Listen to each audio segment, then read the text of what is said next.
Because composites are being used more and more in passenger vehicles like cars and planes, NASA researchers are taking a hard look at how they can make them more robust. Now, as they become more robust, they still have to maintain some of the benefits that composite materials have to offer, like weight reduction. Yeah, this is a tough task, but NASA researchers, well, they're up for the challenge. I caught up with NASA aerospace engineer Don Jegley to find out more about this new design called Prseus that may be a game changer in composites research. Don, how are you? Hi, how are you? Good, good to see you. You too. Good. So we're here today to talk about composites and Prseus, right? Right. Let's start from the top. Okay, well, Yeah. Prseus stands for Pultruded Rod Stitched Efficient Unitized Structure. Okay. What that means is that we have a large panel, and this is a Prseus panel. Right. And if you look real close in here, you can see stitches. It's all held together by stitches. And what you'll notice when you look at this panel, rather than a normal aircraft panel, is you don't see any fasteners. In a normal airplane, you've got rivets all over the place holding every part together. In this case, we have no rivets. Right. Everything's held together by stitches. Okay.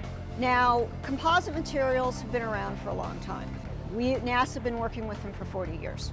Industry's working with them, and they're now getting out into real aircraft structures. Gotcha. But what's different about Prseus is a couple things. First of all is the stitching.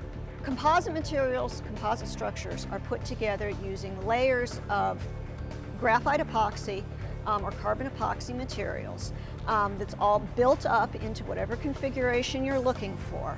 With Prseus, what we're trying to do is build very large unitized structures.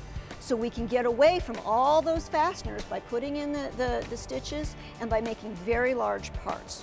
So composites are useful. Composites are good because they're lighter weight than aluminum.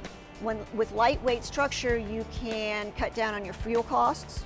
And of course, one of the things NASA's looking at today is reducing the amount of fuel that's used and producing less pollution.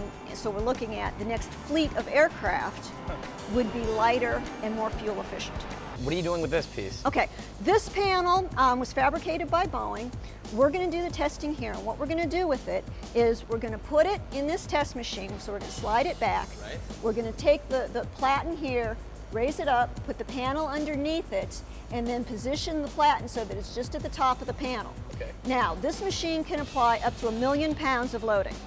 So what we're going to do is bring the platen down to the surface of the panel and then slowly apply load to push the panel down. Okay. While we do that, we're going to monitor the behavior of all the strain gauges here to look at what the panel's feeling, and we're going to have additional measurements. So we're going to look at the displacements, how the panel moves in a couple different directions during the test.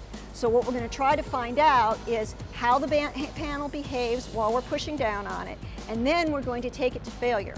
And what's going to happen is we're going to get a failure somewhere in the panel, probably somewhere in this region here. Okay. And what's going to happen is we'll see what the failure load is and where it starts, and then we'll take a look at all the instrumentation we have and compare that to our analysis.